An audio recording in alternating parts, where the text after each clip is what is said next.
I, on behalf of the State Council of Science, Technology and Environment, would like you to welcome in this online class. Today I'll give a talk on the third chapter of physics, that is electricity. So in the earlier talks we have already discussed about electric current, electric potential, then we have talked about resistance and Ohm's law.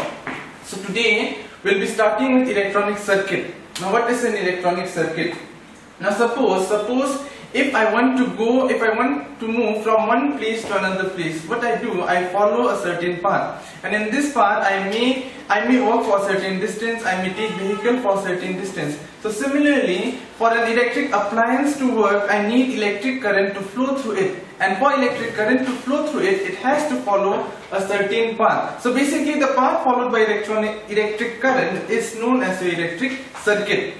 The definition given in the book, it states like this: electronic circuit, it is a continuous conducting path between the terminals of an electric source, the connecting wires and electronic appliances through which electric current can pass through.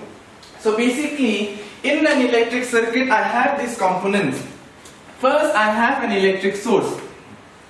So my electric source can be of various forms, like I may have an electric battery or cell,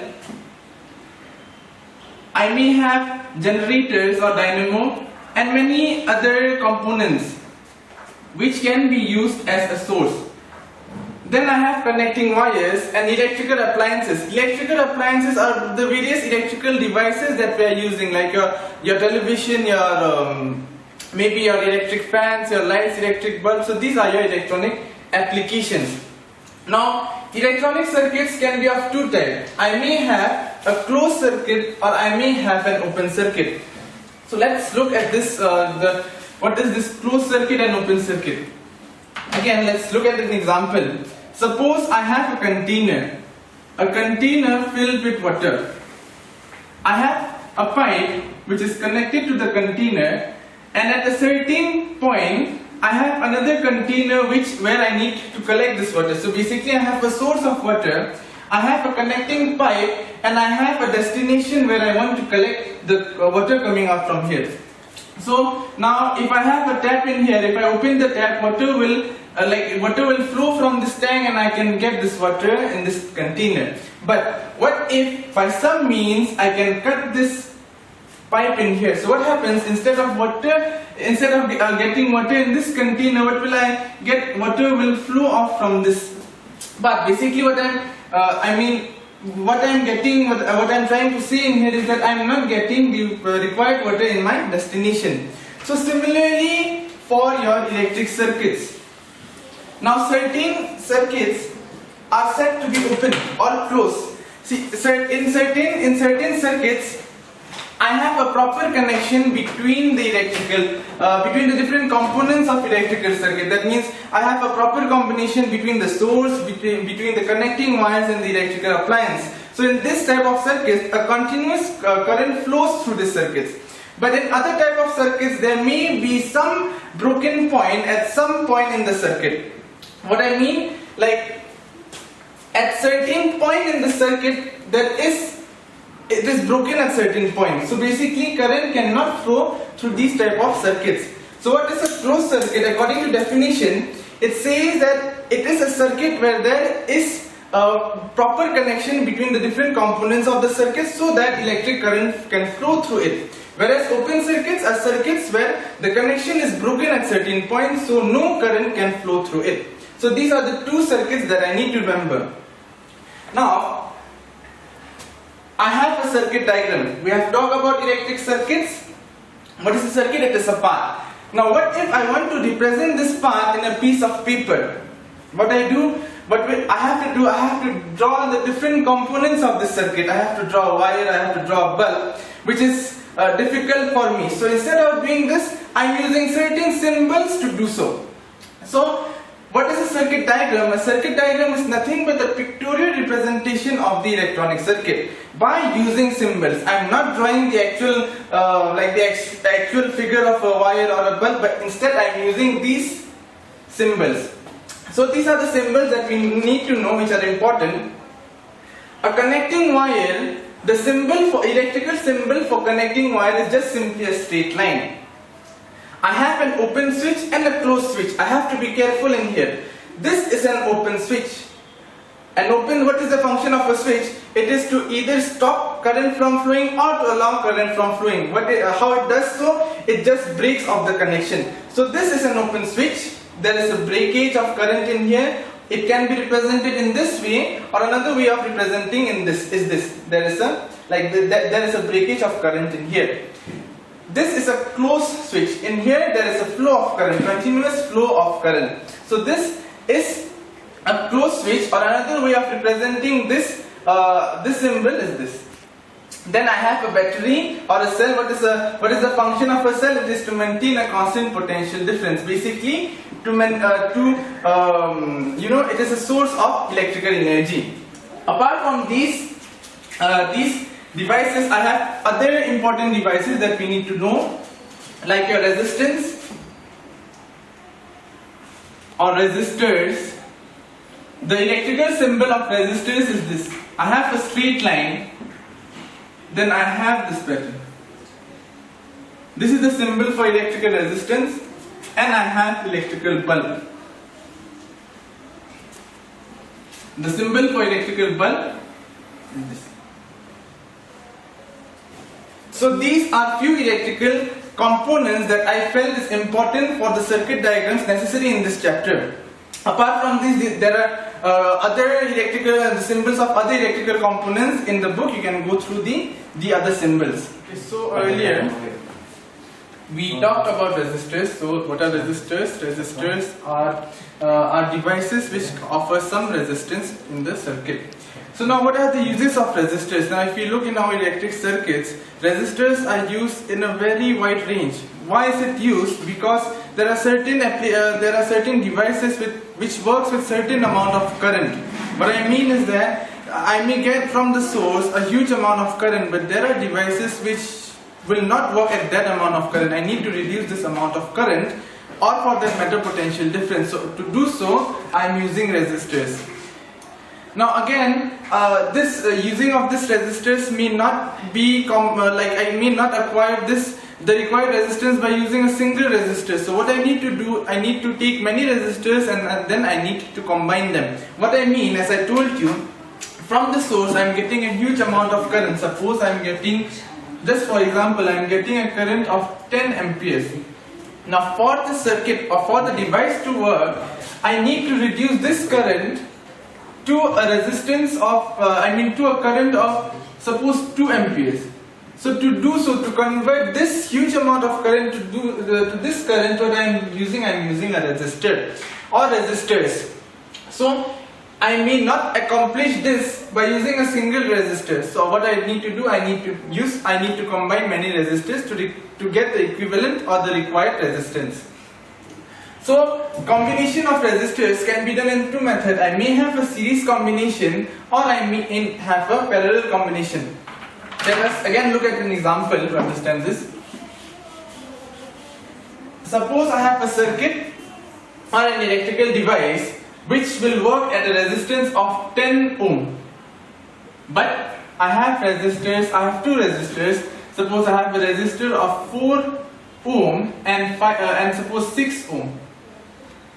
I do not have a 10 ohm resistance, but I have two resistors of resistance 4 ohm and 6 ohm. So to get this 10 ohm, I will combine these two resistances to get this equivalent resistance. So there are two ways of doing so. I have a series combination, I have a parallel combination. What is a series combination? Now in series combination, resistors are connected end to end in such a way that the tail end of one resistor is connected with the initial end of the other resistor so as to form a closed circuit. What I mean here is this. I have two resistors. As I told you earlier, the symbol for resistors is this. So suppose I have two resistors. I have this resistor. Suppose the resistor is A, and I have another resistor. I have this resistor. Suppose I name this resistor as B. Now in series combination, as I told you, these resistors will be connected in end to end. That means the tail end of one resistor will be connected to the initial end of the other resistor. So basically the tail end of this resistor is this point and the initial end of this resistor is this point. So the tail end will be connected with the initial end. So my combination will look something like this. I have, this is my first resistor, resistor A. The tail end is being connected with the initial end. So the tail end of this resistor is connected with the tail of the initial end of this resistor. So my combination will look something like this. The tail end and the initial ends combined in here. So this is a series combination. Now there are many drawbacks in series combination. There are many advantages in series combination that we will look later. Now there are certain properties that we need to know in series combination. The first property says that the same amount of current flows through each component. Like in this case, if I have a source of current which provides me, suppose the amount of current provided is I. The same amount of current will flow through each component. That means the amount of current flowing through A will be I, and also the same amount of current will flow through B. That means the amount of current flowing through B will also be I. So this is my first property.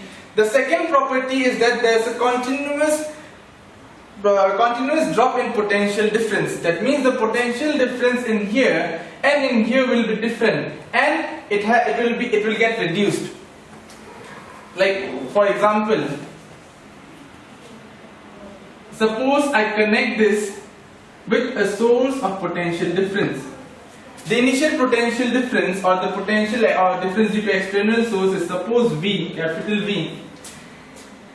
There will be two different potential differences in here. There will be two different potential differences in here. I have a potential difference V1 in here and V2 in here. As I told you, these two potential differences, they are not same, and there is a gradual drop from V1 to V2. Now, because of this combination, I will get a potential difference in this. I mean, there will be potential difference along these 2 points. Now, the equivalent potential difference in this combination, it is the sum total of the individual potential differences of the components. So that is my the third property. So the third property says the total potential difference in the combination is the sum of individual potential differences in these components in this combination.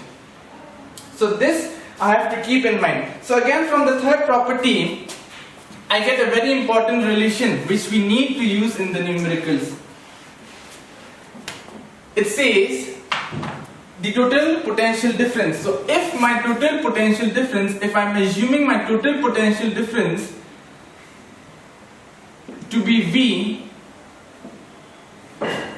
in this particular circuit diagram, I have V is equal to V1 plus V2.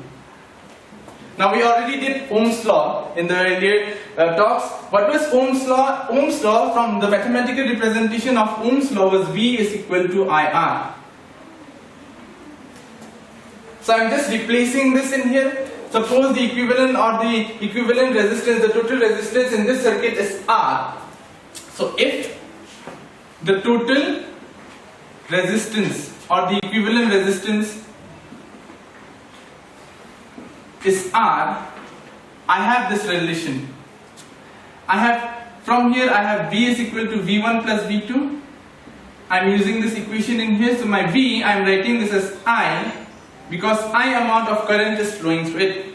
I is equal to IR1 plus IR2. I hope you got this. Why I am using this? I am using Ohm's law for this potential difference. I have IR. I am using Ohm's law for this potential difference. I have IR1, because for this potential difference, the resistance let us assume to be R1. And here I am using Ohm's law for this potential difference. So I am assuming my resistance in this case to be R2. I is common. I mean the same amount of current flows through all through the circuit. So I can take I common in here. So I have R1 plus R2. So this I and this I gets cancelled. So I have R is equal to R1 plus R2. So this is a very important relation. We'll be using this relation in the numericals. So basically, for resistance which are connected in series, the total or the equivalent resistance of the circuit is equal to the sum of the individual resistances. So keep this formula in mind. So this was for series. Now coming to parallel. Now parallel connection, in parallel connection, just like in here the tail ends and the initial end was connected. But in a parallel combination, I have a common positive and a common negative terminal in the among the components in the combination. So what I mean is that, again, if I have the same resistances, this resistances will be connected in this way. I have a resistance in here, I have a resistance in here. I should have the same positive and the same negative terminal, a common positive and a common negative terminal in here. So if this is connected to some source of potential difference, for both the resistors, this point A is a common positive terminal and this point B will be a common negative terminal. So if you look in here, I have a common positive and a common negative terminal. In this case it was not true. In this case this was my positive terminal for resistance A. This was the negative terminal. This was the positive terminal for resistance B and this was the negative terminal. If you look in here, the negative and positive were connected in this way. So I did not have a common positive and negative terminal. But in this case I have a common positive and a negative terminal. Now what are the properties of parallel combination?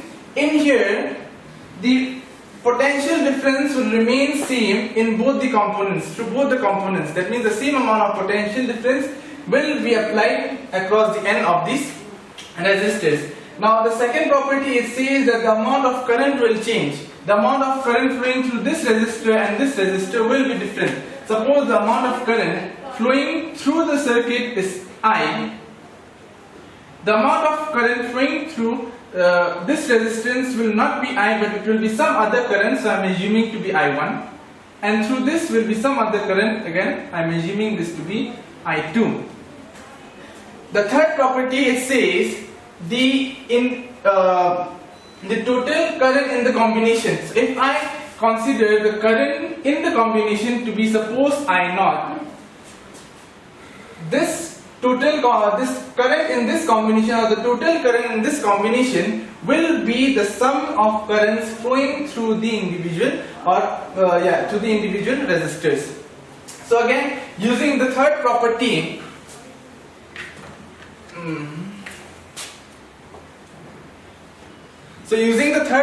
I have something like this. I have I, not this is equal to I1 plus I2. Again, using Ohm's law, what is Ohm's law? I have V is equal to IR. In this case I have V, in this case I have I. So I'm interested in I. So what I'm doing, I'm putting I in one place, shifting everything to the other side. So I have V by R. So similar, like what I did in here, similar thing I'll do in here. So instead of I0, I have V by R. What is V? V is the potential difference in the circuit.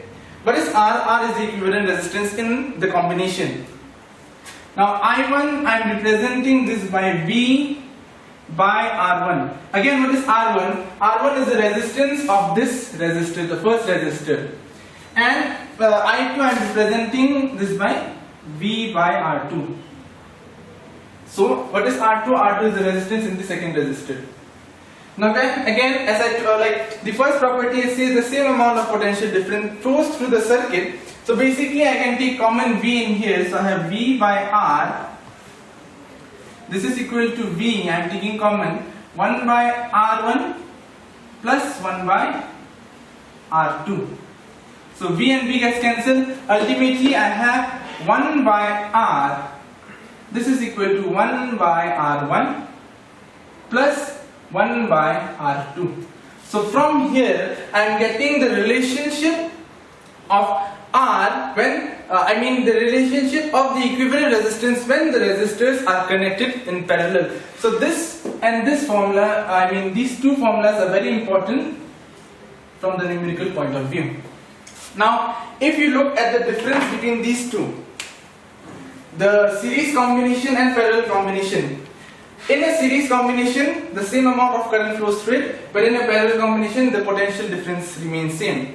In a series combination, the potential difference changes along the components, but in a parallel combination, the amount of current changes.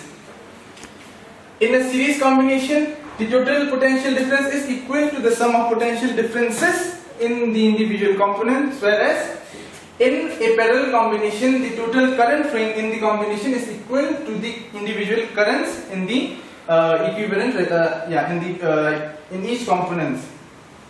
So these points we need to remember. There may be a question asking us the properties of series and parallel combination, or even they may ask us to differentiate between these two components. Again, there are many advantages of parallel combination which we'll look later. So with this, we have completed the series, the circuits, and also the combination of resistors. So in the next talk, we'll discuss about the heating effect of current. Then we'll discuss about electric power, electric energy, electric fuse, and then we'll stop with the chapter.